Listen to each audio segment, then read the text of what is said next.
The labor market is very much in focus today. Nick Santiago of In the Money Stocks is with us. Nick, what are your thoughts about the jobs reports that have been coming in for the past year?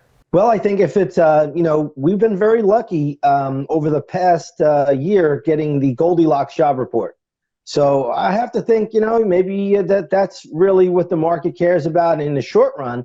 But Angie, as I've said before, it's really about the 2-year Treasury note yield.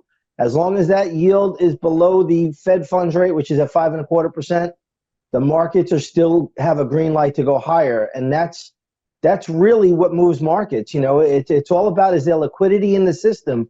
The job report, when it comes out each and every month, yeah, it causes a little bit of movement. Sometimes it can have a big splash. But the bottom line is the market really cares about rates.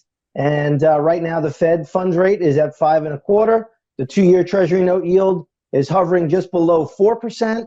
And that's what the market cares about. The market has a green light to go higher, in my opinion. What's your trade of the day? My trade of the day is Bristol Myers. I was in and out of this last year. I'm looking to own this again now. I do own call options already, full disclosure.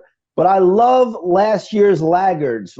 Anytime you can find a stock that's really been a laggard in 2023, it has a real shot to run in 2024. This has a really good chart, has had a big pullback down here at the low 50s.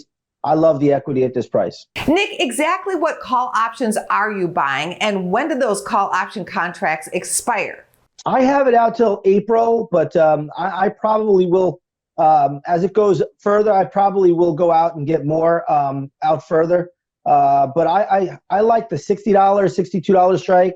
I think that's where you want to be. Also, I think you can own this too. They pay a nice dividend. The company's made some big acquisitions recently, and the stock went up on those acquisitions. That's a very bullish indication as well. And first and foremost, Ange, I love the chart. The chart looks great. Thank you for your Trader Talk, Nick. Thank you, Ange. Thank you for having me. Go to businessfirstam.com for where to see our show on TV.